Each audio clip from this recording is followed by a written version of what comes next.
Good afternoon students. आज हम लोग एनटीएसीए स्टेज 2 एग्जाम के लिए कुछ इंपॉर्टेंट क्वेश्चंस केमिस्ट्री सेक्शन का डिस्कस करेंगे। तो 25 से 26 क्वेश्चन है आज के क्लास में, और सारे मतलब आपको एनटीएसीए स्टेज 2 में के लिए इंपॉर्टेंट क्वेश्चन है, और उसी तरह के क्वेश्चन आपको आ सकते हैं। तो आप लोग हर एक क्वेश्चन को एक एक मिनट में करने का कोशिश कीजिए। टाइमर लगा के 1 मिनट से ज़्यादा नहीं लेना है। तो स्टार्ट करते हैं आज का क्वेश्चन।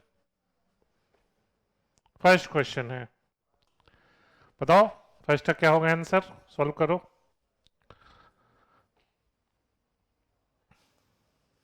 ये एसिड बेस चैप्टर का क्वेश्चन है, इंडिकेटर का, आपको आइडिया होगा।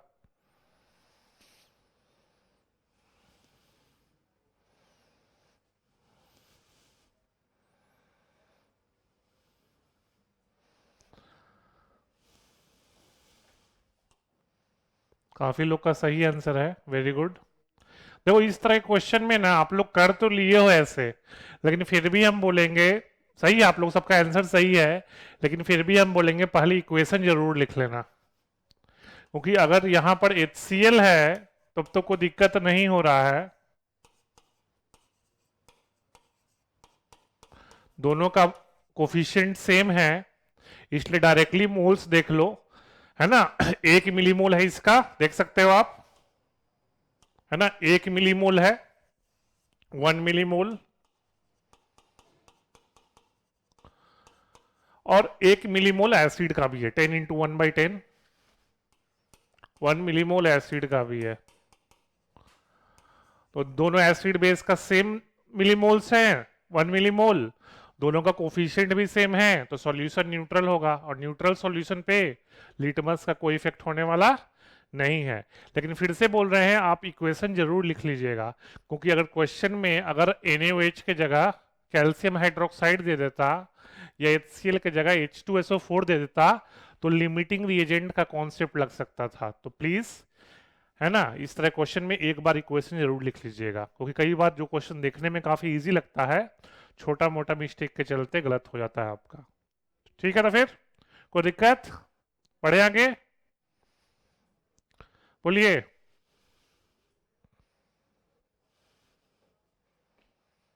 चलिए ये क्वेश्चन करो, स्टोचियोमेट्री का है, मोल कॉन्सेप्ट, क्लास 9th में पढ़े थे इस तरह क्वेश्चन, आप लोग 11th में ही पढ़ चुके हो अब, तो इस तरह क्वेश्चन सॉल्व करो।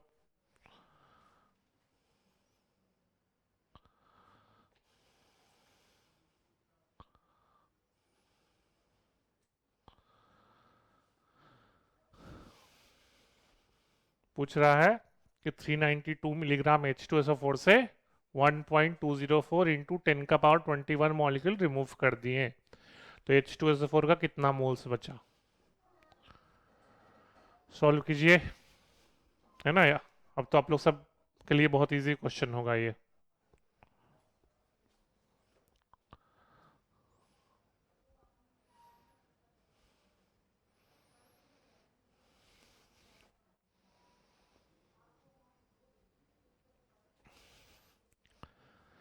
मतलब इस क्वेश्चन में आपको मोल्स का फॉर्मूला चेक कर ले रहा है, एक में मास दिया है, एक में नंबर ऑफ मॉलिक्यूल्स दिया है।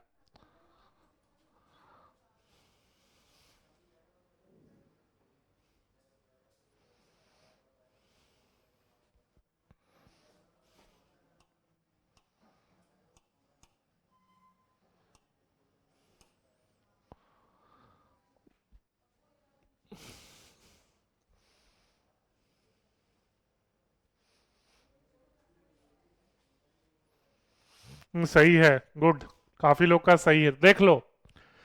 सिंपल है, 392 मिलीग्राम ऑफ H2SO4 है, तो उसमें मोल्स निकाल लो कितना है, ये ग्राम में कन्वर्ट कर दिए, मिलीग्राम को ग्राम में, और अपॉन 98 कर दिए, क्योंकि H2SO4 का मोलर मास 98 है, ठीक है। और इतना मॉलिक्यूल रिमूव कर दिए, तो फिर से इसको मोल्स में कन्वर्ट कर दो, एवोगैड्रो नंबर से डिवाइड करके,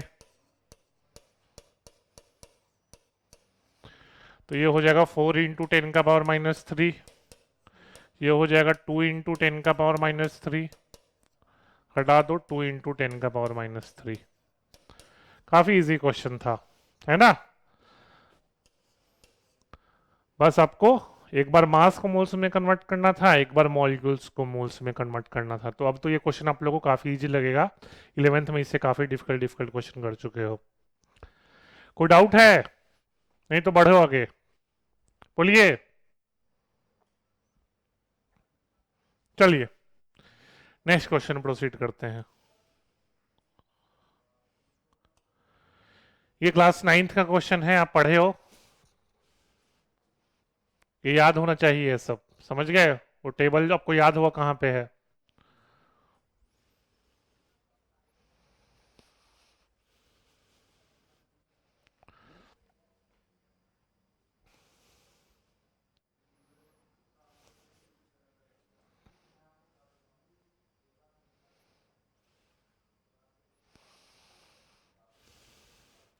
हाँ सही है, समझ गए। एक भी अगर याद होगा तो इसको ऑप्शन एलिमिनेट कर सकते हैं। जैसे मिल्क अमल्सन होता है, तो मिल्क अमल्सन होता है, बहुत कॉमन एग्जांपल है अमल्सन का मिल्क। तो फोर्थ का सी ऑप्शन, तो फोर्थ का सी ऑप्शन लगता है एक ही में है। ऐसे ही खत्म हो गया क्वेश्चन। लेकिन फिर भी बता रहे हो, वो टेबल काफी इंपॉर्टेंट है क्लास 9th में, है ना। इस matter around the spirit chapter में एक टेबल देगा, आपको याद होगा तो उसको जरूर देख लीजिएगा।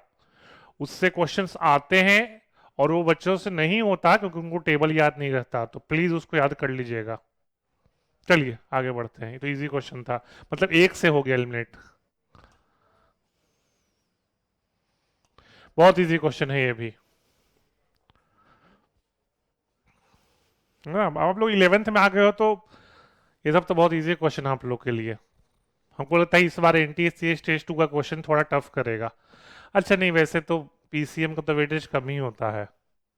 मेन तो मैट और, है ना, मैट होता है और सोशल स्टडीज होता है, तो उसमें तो बच्चों का थोड़ा खराब होगा। हाँ सही है, काफी लोग का, वेरी गुड।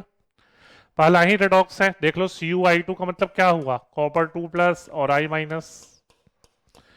इसको रिएक्ट करवाओगे तो I- रिड्यूस कर देगा कॉपर 2+ को, तो Cu+ और I- खुद ऑक्सीडाइज हो जाएगा I2, है ना।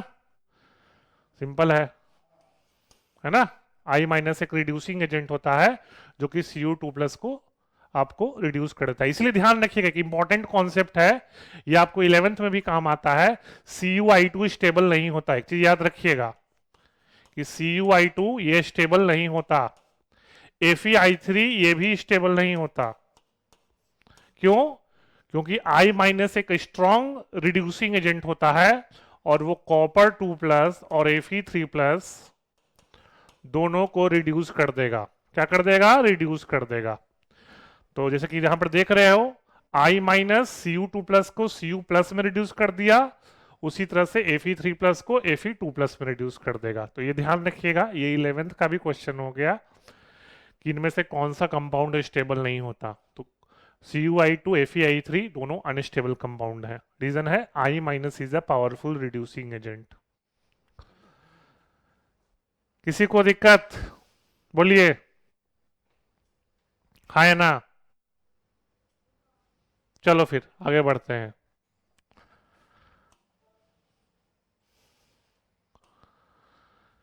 बहुत इजी क्वेश्चन है भी, है ना। अब ये सब क्वेश्चन में थोड़ा दिक्कत होगा आप लोग को।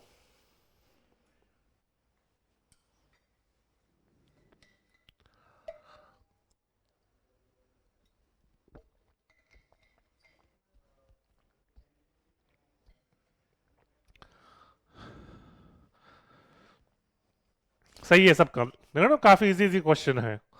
तो काइनेटिक एनर्जी का फॉर्मूला आपको बता चुके हैं, पर मोल है, इनकी एवरेज काइनेटिक एनर्जी है 3/2 RT।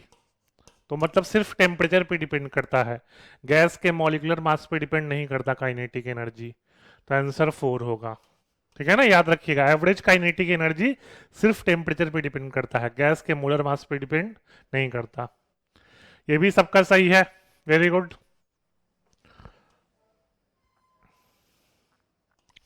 ये क्वेश्चन करो, ये भी इजी है वैसे,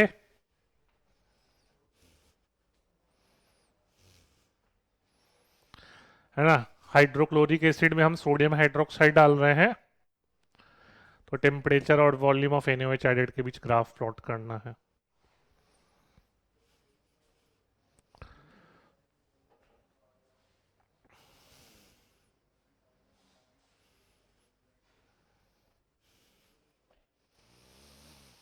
थोड़ा सोच के बताइए।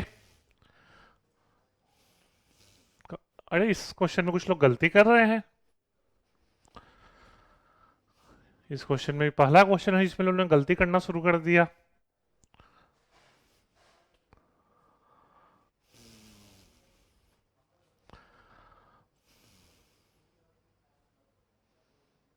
जल्दी सॉल्व करो, 30 सेकंड का टाइम दे रहे हैं। देखिए, एसिड बेस रिएक्शन होगा ना HCl NaOH के बीच, तो एक्सोथर्मिक होता है। तो एक्सोथर्मिक रिएक्शन में क्या होता है, टेम्परेचर बताओ।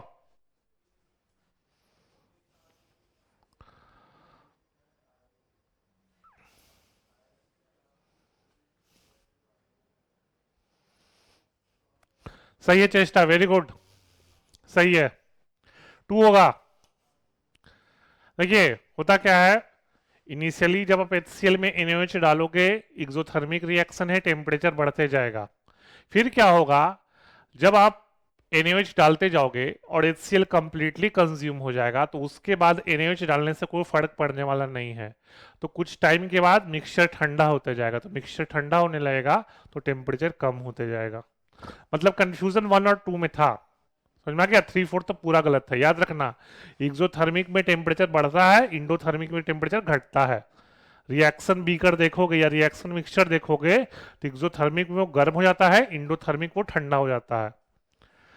तो कंफ्यूजन 1 2 में था, तो बस यही था, कांस्टेंट टेम्परेचर तो नहीं होगा, क्योंकि कुछ टाइम के बाद जो गर्म मिक्सचर है वो ठंडा होना शुरू हो जाएगा, जैसे जैसे टाइम बीतेगा तो वो टेम्परेचर कम होना शुरू हो जाएगा। मतलब पहले बढ़ेगा, फिर कुछ टाइम के बाद घटना शुरू हो जाएगा। इज इट क्लियर या कोई कंफ्यूजन है?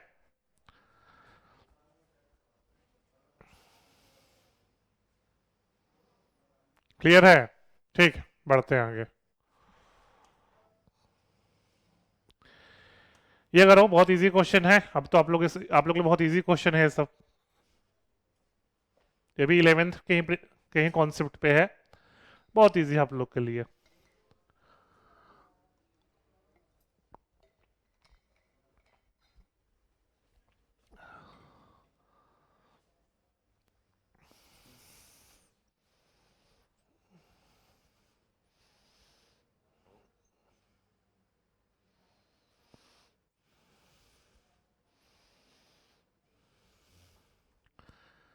इनिशियल वॉल्यूम दिया है और मैक्सिमम वॉल्यूम दिया है, और बताना है हीट करने पे कौन बर्स्ट होगा।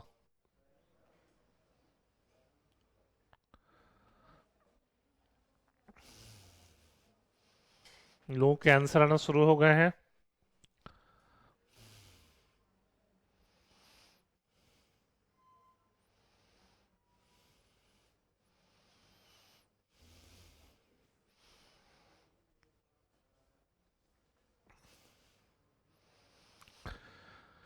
देखो कैसे होगा, नहीं नहीं, 2 होगा आंसर, 2। आप ये देख लो, यहाँ पे चार्ल्स लॉ लगेगा, यहाँ पर चार्ल्स लॉ लगेगा, V2/V1 इक्वल टू T2/T1, ठीक है ना। तो आप रेशियो निकाल लो, देखो TF/TI को लिख सकते हो VF/VI, यही रे चार्ल्स चार्ल्स लॉ बोलता है, प्रेशर तो कांस्टेंट है। तो देख लो कहां पे रेशियो कम है, जहां रेशियो कम है वहां टेम्परेचर जल्दी रीच हो जाएगा। तो आउटर के लिए क्या रेशियो होगा, 1800/6/1500, इनिशियली 1500 है, मैक्सिमम 1800 है। तो आउटर बैलून के लिए रेशियो हो जाएगा 6/5।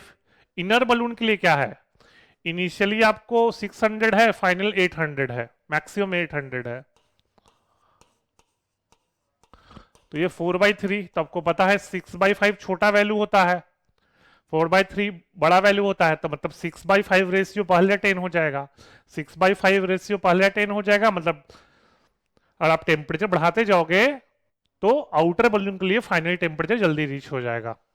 आप लोगों को समझ में आ रहा है हम क्या किए, बताइए।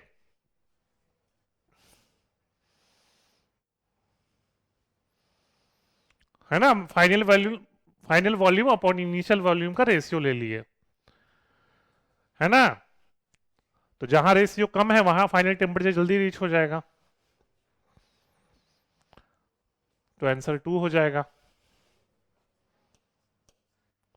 बढ़े आगे, बोलिए। कोई डाउट है अभी भी? बताइए।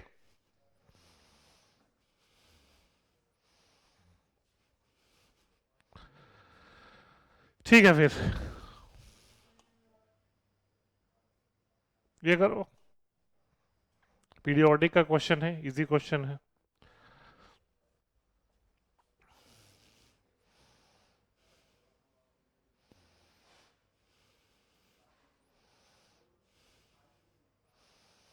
पीरियोडिक का इजी क्वेश्चन है।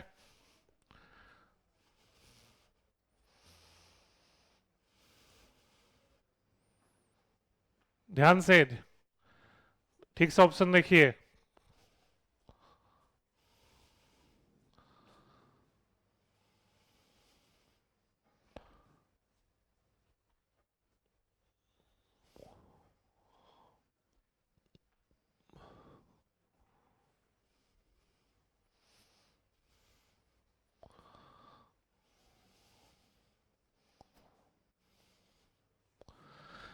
सही है, गुड, सही है। चल देखो, एक एक स्टेटमेंट को देखते हैं।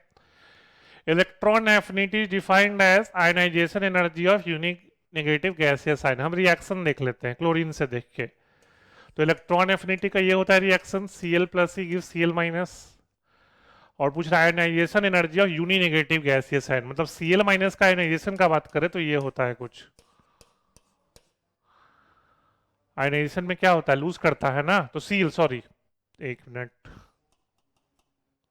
Cl प्लस सी, तो रिएक्ट उल्टा हो गया ना, साइन देख रहे हो ना, उल्टा हो जाएगा ना एक तरह से। साइन तो अलग अलग है। ये आपको होगा एक्सोथर्मिक, ये एंडोथर्मिक, तो सही नहीं है, फर्स्ट गलत। सेकंड, इलेक्ट्रॉन एफिनिटी तो पॉजिटिव होता है। ना तो जो भी रहे साइन तो चेंज होगा ना, आपका हम पॉइंट समझ रहे हैं, लेकिन साइन तो चेंज होगा ना। रिएक्शन देख लो ना, हम आपका पॉइंट समझ गए कि इलेक्ट्रॉन एफिनिटी होता है minus of electron gain enthalpy, लेकिन क्या दोनों रिएक्शन सेम है? उल्टा ना है, नहीं सर। उल्टा ना है। हाँ सर। तो जो भी तुम साइन लोगे या लोगे, साइन तो अपोजिट आना है ना, हाँ सर, ठीक है। समझ गए? अच्छा, अब सेकंड देख लो, ये तो एक्सेप्शन कैसे बताए हैं। फ्लोरीन का outer most electron 2p orbital में जाएगा, क्लोरीन का 3p में। 2p का साइज छोटा होता है तो रिपल्सन ज्यादा, जिसके चलते सेकंड पीरियड का इलेक्ट्रॉन एफिनिटी थर्ड पीरियड से कम होता है। याद है ना सबको? थर्ड देख लो, second electron affinity of O is endothermic, बिल्कुल सही है। ध्यान रखिएगा, ये आपको बताया है, दुनिया का कोई भी एलिमेंट हो, आपको बताए थे कोई एक्सेप्शन नहीं, दुनिया का कोई भी एलिमेंट हो second electron gain enthalpy endothermic होता है। एक चीज ध्यान रखिएगा आप लोग, थोड़ा सा क्वेश्चन जो है ना, तो आपको ये 10th पॉइंट ऑफ व्यू से किया गया है, तो थोड़ा सा यहां पर electron affinity electron gain enthalpy का टर्म को सेम ही मान लेना। सुन रहे सब लोग? सुन रहे हम क्या बोल रहे हैं? क्योंकि आपको बताए थे कि अगर इलेक्ट्रॉन एफिनिटी होता है minus of electron gain enthalpy, तो अगर इलेक्ट्रॉन गेन इंथैल्पी इंडोथर्मिक होगा तो इलेक्ट्रॉन एफिनिटी क्या हो जाएगा? बोलो। ये होता है माइनस ऑफ EgE, है ना? तो हम जो इंडोथर्मिक एक्सोथर्मिक का बात करते हैं उसमें इंथैल्पी वाला टर्म देखते हैं, तो इलेक्ट्रॉन गेन इंथैल्पी इंडोथर्मिक होता है, तो इलेक्ट्रॉन एफिनिटी एक्सोथर्मिक हो जाएगा एक तरह से। लेकिन चलो 10th इसको थोड़ा सा समझ गए ना, क्लास 10th बेस्ड एग्जाम है, तो उतना डिटेल में मत जाना, ये एज्यूम कर लेना इलेक्ट्रॉन एफिनिटी इलेक्ट्रॉन की इंथैल्पी सेम है, उतना साइन मत देखना उतना, है ना? और फोर्थ देख लो, in a given period noble gases have the highest electron affinity, बिल्कुल गलत है, नोबल गैस का इलेक्ट्रॉन एफिनिटी 0 होता है लगभग। तो सही कौन होगा? सेकंड एंड थर्ड स्टेटमेंट, यानी कि 4। किसी को दिक्कत, कोई कंफ्यूजन दिमाग में? तो एक चीज ध्यान रखना इस चीज को कि क्लास 10th अगर NTSC का स्टेज 2 दोगे ना, तो इलेक्ट्रॉन एफिनिटी इलेक्ट्रॉन की एंथैल्पी को सेम मान के ही करना।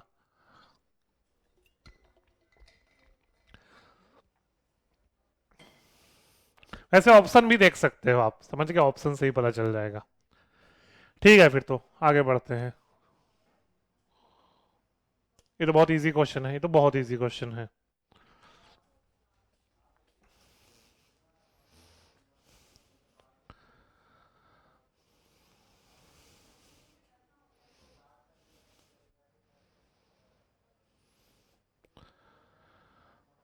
बहुत दुख की बात है, बहुत दुख की बात है।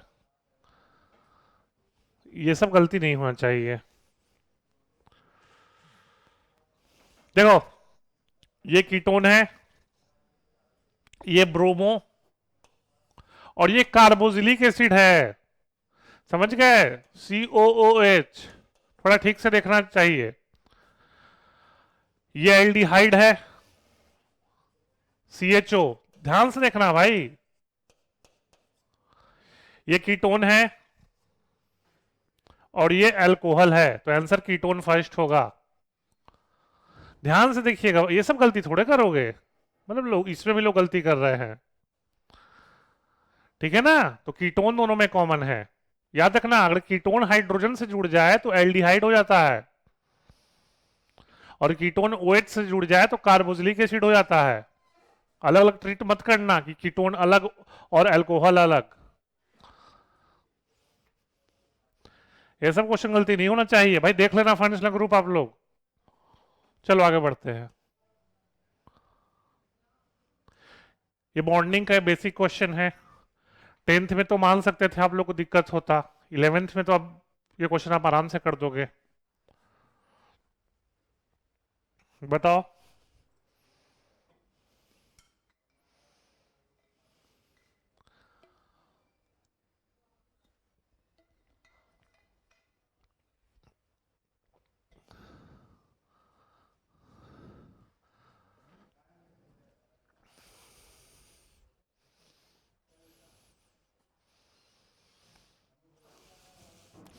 हाँ सही है। सोप एक तरह से आयनिक कंपाउंड होता है ना, पोलर मॉलिक्यूल होता है।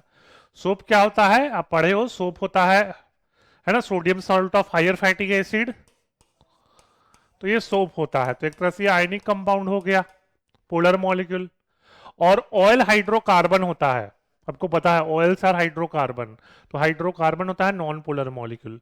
तो पोलर और नॉन पोलर मॉलिक्यूल के बीच कौन सा फोर्स लगता है, पढ़े ना 11th में? कोवेलेंट बॉन्ड तो लगेगा ही नहीं, कोई बॉन्ड थोड़े बनना है। डाइपोल डाइपोल भी नहीं लग सकता, क्योंकि हाइड्रोकार्बन तो नॉन पोलर मॉलिक्यूल है। हाइड्रोजन बॉन्ड भी नहीं लग सकता, तो बचा क्या? लंदन डिस्पर्सन फोर्स, है ना? कोई दिक्कत है तो बताओ किसी को, कोई कंफ्यूजन है दिमाग में? नहीं तो बढ़े आगे। ठीक है फिर। ये भी इजी क्वेश्चन है, क्वेश्चन ढंग से पढ़ना हो जाएगा, जल्दबाजी में गलती करोगे।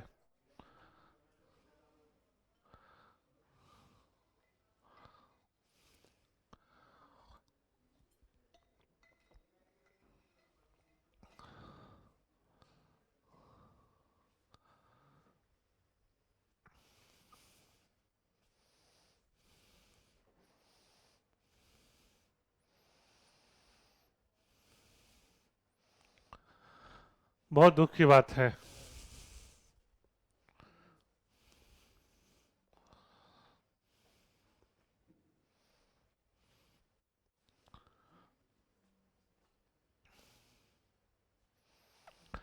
बताइए। चलो देखो। अच्छा, ऑप्शन बोल रहे थे, ओ तो फिर होता सही है। चलो देख लो, वो थोड़ा सा नंबर और ऑप्शन में कंफ्यूज हो गए। देख लो, एक्स मान लेते हैं, एक्स इज फॉर्म्ड बाई, चलो तो फिर देख लो, ए मान लेते हैं कैल्शियम हाइड्रोक्साइड है, और उसको हम ट्रीट कर दिए HCl से। पार्शियल लिखा है, याद रखना, पार्शियल। पार्शियल का मतलब है दोनों OH माइनस नहीं लूज करेगा। ठीक है? तो क्या होता है इसमें, आपको पता है, एक H प्लस एक OH माइनस को न्यूट्रलाइज कर देगा तो H2O बना देगा, और जो Cl माइनस है उसमें चला जाएगा, तो CaOH और Cl, तो यही X है ना? X is formed by partial replacement of hydroxyl group. Partial मतलब दोनों OH माइनस नहीं, यही टर्म था। पार्शियल दो OH माइनस है और पार्शियल कर रहे हैं, मतलब एक ही OH माइनस हटाएंगे। बाई एसिडिक रेडिकल मतलब H प्लस, तो आंसर 1 हो जाएगा। नंबर ऑफ आयनाइजेबल हाइड्रोक्सिल, तो इसमें एक ही OH माइनस ना है, तो आंसर 2 होगा। तो यही ये 1 बोल रहे थे कि आंसर 2 बोल रहे थे ऋषित?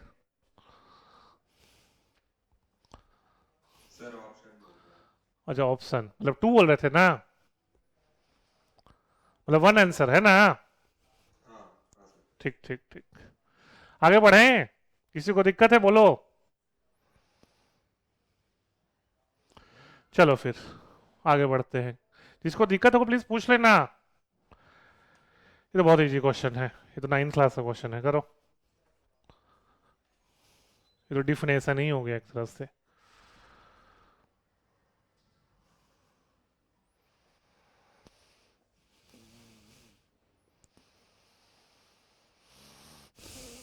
सही है सबका, है ना। लेटेंट हीट को यूज करते हैं लिक्विड से वेपर में कन्वर्ट करने के लिए, तो obvious overcome forces of attraction in liquid state. Latent heat of vaporisation है, तो उसको यूज करते हैं to convert liquid into vapour state, तो ये ओवरकम करता है लिक्विड मॉलिक्यूल्स के बीच अट्रैक्टिव फोर्स। इजी क्वेश्चन था ये, है ना। ये सब क्वेश्चन तो 10 सेकंड में कर देना चाहिए। यही बहुत ये अच्छा क्वेश्चन है, ये एक्चुअली में अच्छा क्वेश्चन है।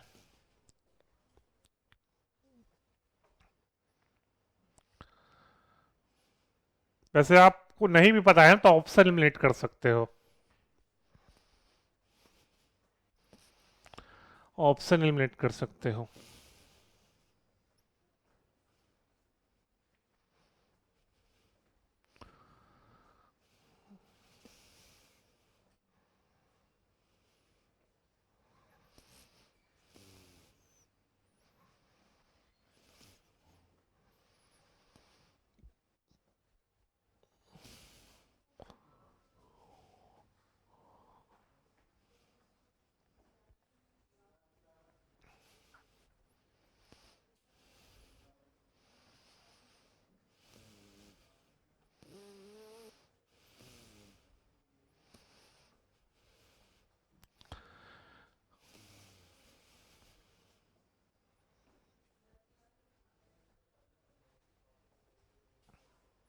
आंसर 3 होगा, ठीक है। To prevent heat loss from electrolyte, होता क्या है बेसिकली, इलेक्ट्रोलाइटिक रिडक्शन ऑफ, है ना, Al3+ तो आपको पता है कैथोड पे रिडक्शन हो जाएगा Al, और जो हम कोक बाहर से डालते हैं ना, कोक कार्बन होता है ना, तो ऑक्साइड से उसका रिएक्शन होता है, तो बनता है कार्बन मोनोऑक्साइड गैस और कार्बन डाइऑक्साइड गैस।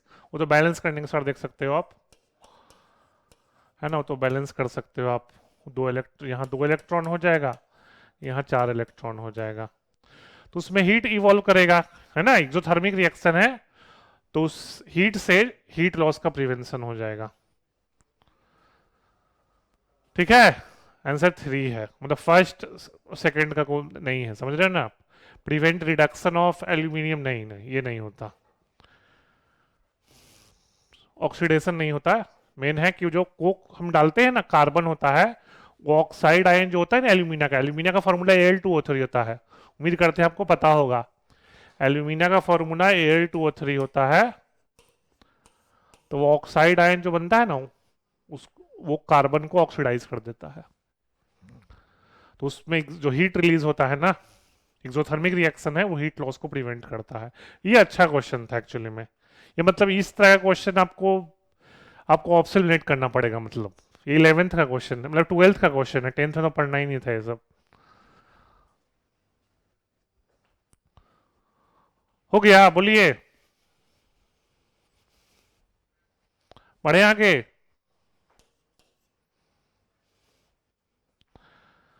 बढ़ जाए आगे, चलिए फिर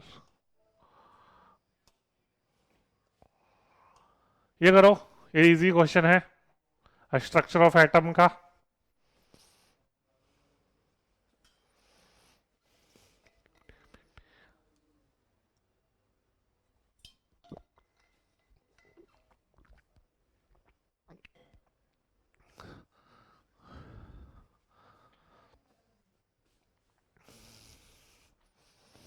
हाँ सही है, सबका सही है, डी होगा, है ना।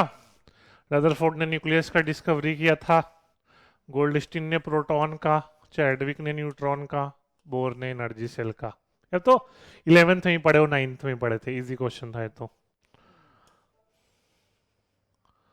चलो नेक्स्ट, ये भी बहुत अच्छा क्वेश्चन है, पढ़ाए थे आप लोग को 11th में पढ़ाए थे, कैथोड रे एक्सपेरिमेंट, याद होना चाहिए आप लोग को। 9th में पढ़ना था कि 11th में पढ़ाए आप लोग को हम, कैथोड रे एक्सपेरिमेंट।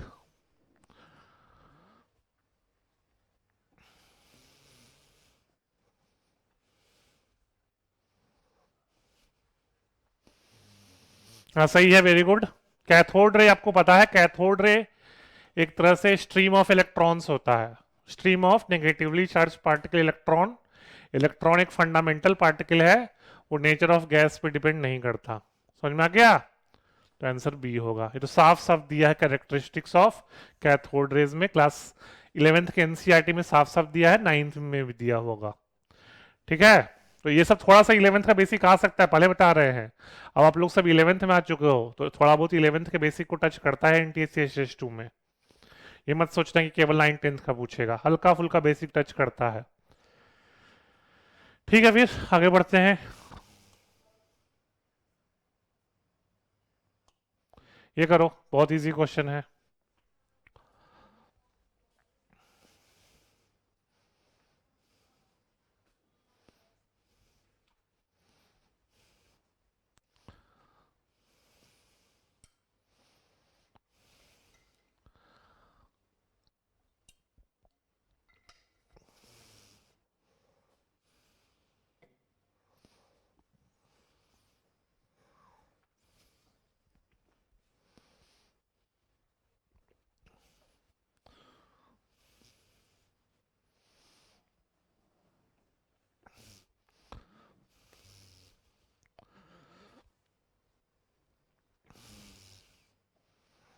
जल्दी सॉल्व कीजिए। सही है, गुड। देखो सॉल्यूशन है, सॉल्यूशन में ये मान लो 4% NaOH का, ये मान लो परसेंटेज W/V है, क्योंकि ऑब्वियस है सोडियम हाइड्रोक्साइड का मास होगा और सॉल्यूशन का वॉल्यूम होगा। इसका मतलब है 100 ml सॉल्यूशन में 4 ग्राम NaOH है ना? यही होता है परसेंटेज W/V। तो मोलैरिटी क्या हो जाएगा? 4 ग्राम NaOH, यानी कि मोल्स मान लो 4/40।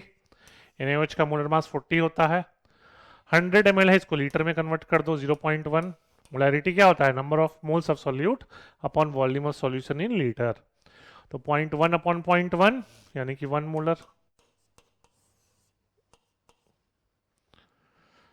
है ना? ये सब थोड़ा सा आपको अपना दिमाग लगाना पड़ेगा कि परसेंटेज W/W है कि W/V है, वो सब आपको देखना पड़ेगा आपके अपने अनुसार। बढ़े आगे, कोई दिक्कत? चलिए फिर नेक्स्ट क्वेश्चन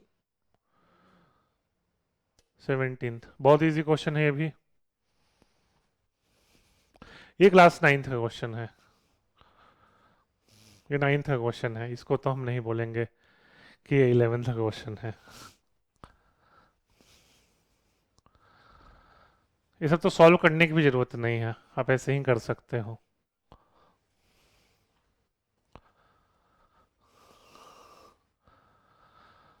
हाँ सही है भाई, सही है सबका, वेरी गुड। वो तो ऐसे ही कर दी है। 0.0606 ग्राम वाटर है तो मोल से निकाल लो, ये होता है। इंटू एवोगैड्रो नंबर कर दो, मॉलिक्यूल्स पूछ रहा है ना? सॉल्व कर लेना, सिंपल है ना? इंटू 100 कर दोगे, ये 3 टाइम्स हो गया, ये 2.00, साफ साफ दिख रहा है सी होगा। समझ रहे हो ना? कुछ कुछ क्वेश्चन तो कैलकुलेशन इतना ईजी है कि आपको बिना सॉल्व किए दिख जाएगा कौन सा ऑप्शन सही है। किसी को दिक्कत तो बोलिए। चलिए फिर आगे बढ़ते हैं। ये करो, ये क्वेश्चन ये उसका है, ये पीरियोडिक प्रॉपर्टीज का क्वेश्चन है, ये भी थोड़ा 11th का बेसिक्स पे है, एटॉमिक रेडियस और आयनिक रेडियस।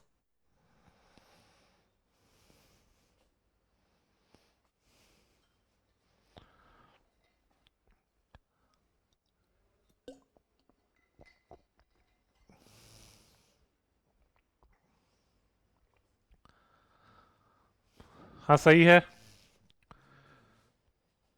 सही है, सही है, गुड।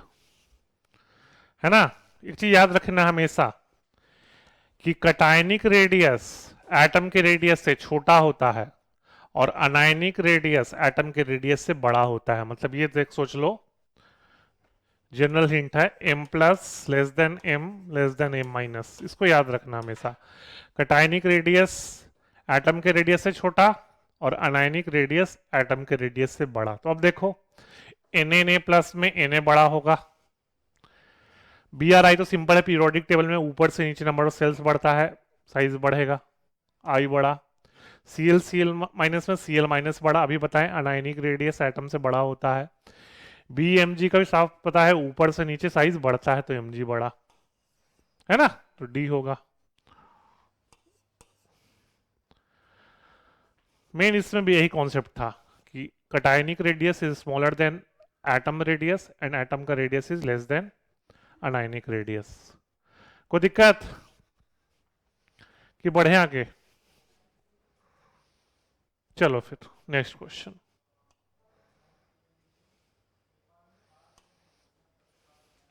बहुत इजी क्वेश्चन है ये, बहुत इजी क्वेश्चन है ना, सबका सही है, गुड है ना, बहुत इजी क्वेश्चन है ये तो। फ्लोराइड आयन और ऑक्साइड आयन दोनों में 10-10 इलेक्ट्रॉन हैं, दोनों आइसो इलेक्ट्रॉनिक होंगे, है ना। फ्लोराइड और ऑक्साइड दोनों में 10-10 इलेक्ट्रॉन है, दोनों आइसो इलेक्ट्रॉनिक होंगे। आइसो इलेक्ट्रॉनिक का मतलब होता है सेम नंबर ऑफ इलेक्ट्रॉन्स। ठीक है, फिर सबका सही था, आगे बढ़ते हैं। बहुत इजी क्वेश्चन है ये भी, बहुत इजी क्वेश्चन है ये तो, एसिड बेस में बहुत बोर्ड्स में भी आता है सब क्वेश्चन।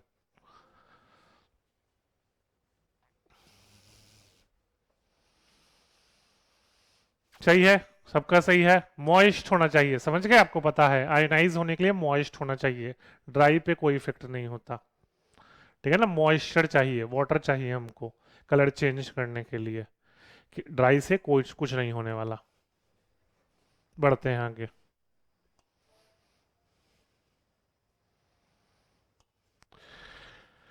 ये था क्लास 10th का क्वेश्चन, ठीक है, कीजिए।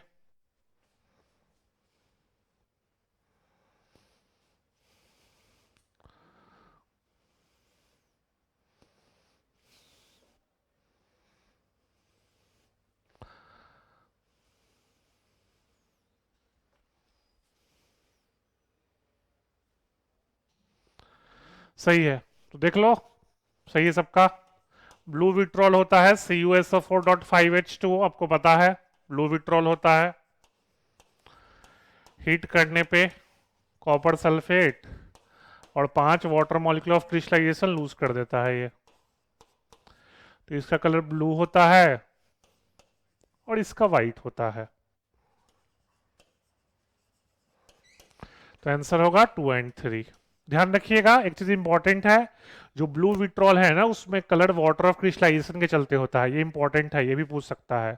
कोई पूछे why is blue vitriol coloured, तो due to the presence of water of crystallisation. ठीक है, तो कोई दिक्कत है तो पूछिए, नहीं तो आगे बढ़ेंगे।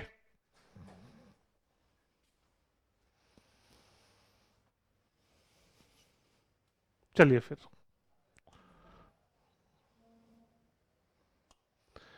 बहुत इजी क्वेश्चन, ही तो अभी पढ़े हो, तो ये तो अभी पढ़ रहे थे आप लोग, आयनिक में पढ़ रहे हो, मैं तो लास्ट क्लास में पढ़ाए हैं तो।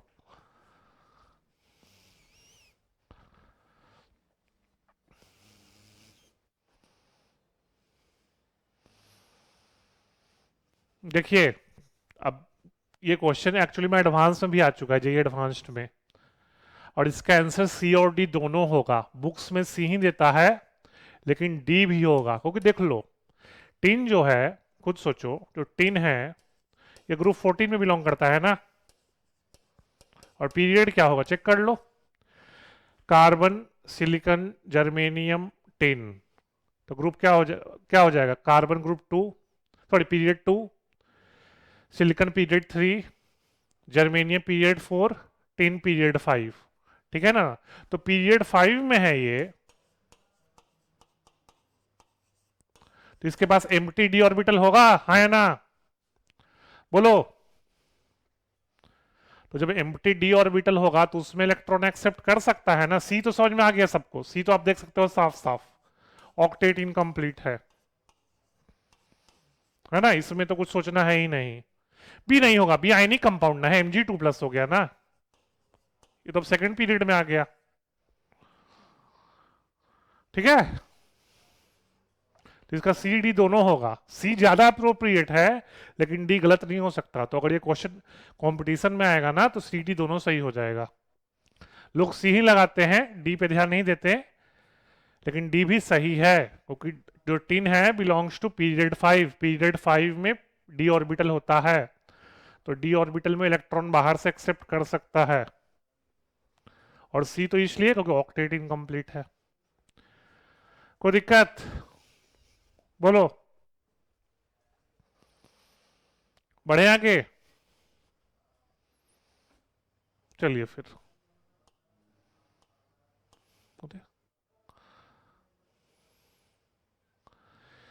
ये बहुत इजी क्वेश्चन है, करो, बहुत इजी क्वेश्चन है ये।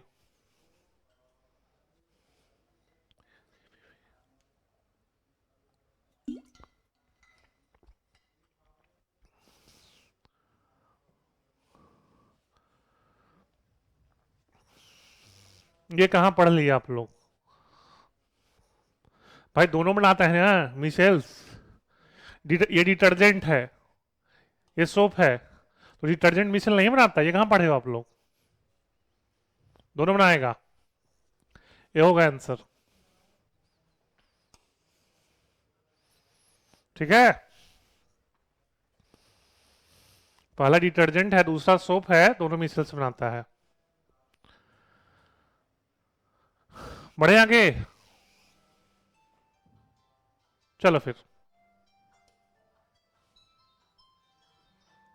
ये देखो,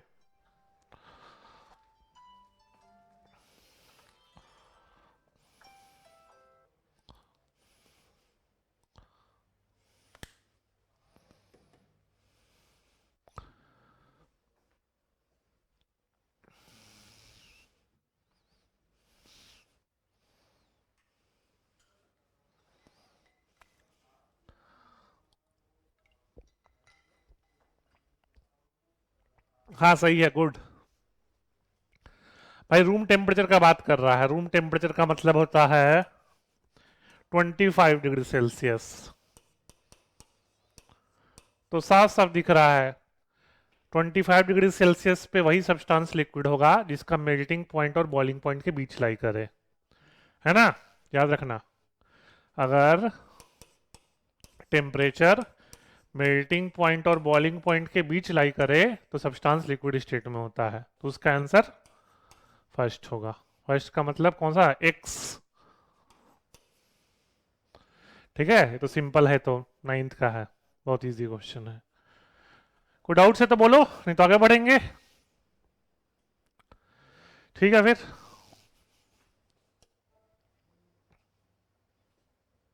बहुत इजी क्वेश्चन है ये भी, कीजिए।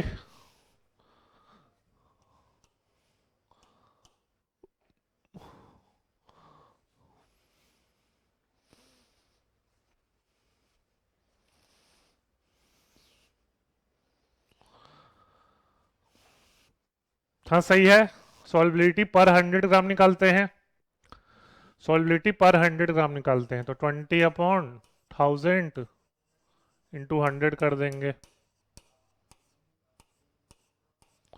2 ग्राम हो जाएगा। ठीक है ना, सॉल्बिलिटी पर 100 ग्राम निकालते हैं। कोई डिफिकल्ट क्वेश्चन नहीं था, कोई दिक्कत है तो बताइए, नहीं तो आगे बढ़ेंगे। चलो फिर, ये करो, आज का लास्ट क्वेश्चन है।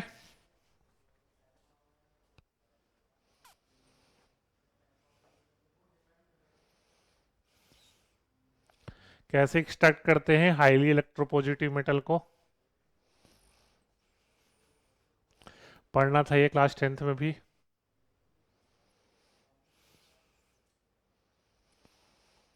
बहुत दुख की बात है, बहुत दुख की बात है, काफी लोग का गलत है, भूल गए हो सब 10th। याद रखना, मोल्टेन सॉल्ट को करते हैं, एक्वस को करोगे तो हाइड्रोजन गैस मिलता है कैथोड पे, इसको ध्यान रखना, ठीक है। अगर हम हाईली रिएक्टिव मेटल के एक्वस सॉल्ट को इलेक्ट्रोलिसिस करेंगे ना तो कैथोड पे हाइड्रोजन गैस मिलता है, तो मोल्टेन सॉल्ट लेंगे। मोल्टेन सॉल्ट इसलिए क्योंकि उसमें वाटर नहीं होना चाहिए। आप पढ़ोगे डिस्चार्ज पोटेंशियल इलेक्ट्रोकेमिस्ट्री में 12th में, लेकिन इस टर्म को ध्यान रखना, अगर एक्वस सॉल्यूशन का इलेक्ट्रोलिसिस करेंगे ना हाईली रिएक्टिव मेटल का, तो कैथोड पे हाइड्रोजन गैस मिलता है। तो अगर तुमको हाईली रिएक्टिव मेटल को एक्सट्रैक्ट करना है तो मोल्टेन सॉल्ट चाहिए, एक्व सॉल्ट नहीं चाहिए। कोई दिक्कत है तो पूछो, कोई कंफ्यूजन है इसमें, बोलिए। ठीक है, तो फिर कोई कंफ्यूजन है तो अच्छी बात है। नेक्स्ट क्लास में हम कोशिश करेंगे क्विज लेने का, समझ गए। नेक्स्ट क्लास में हम क्विज लेंगे, इसी तरह का क्वेश्चन रहेगा, थोड़ा पढ़ के आइएगा, है ना। तो देखो ठीक है ना, कोई डाउट्स हो तो पूछते रहिएगा, नहीं तो नेक्स्ट क्लास में इस तरह का और 25-26 क्वेश्चन और लेंगे, और हर क्वेश्चन टारगेट कीजिएगा, 1 मिनट से ज़्यादा नहीं लगे। एनटीएससी में केमिस्ट्री में ज़्यादा टाइम नहीं देना आपको, 13 क्वेश्चन आते हैं, 13 से 14, तो 10 से 11 मिनट में हो जाना चाहिए आपसे। ठीक है, तो फिर आज का क्लास यही पेंट करते हैं। Thank you.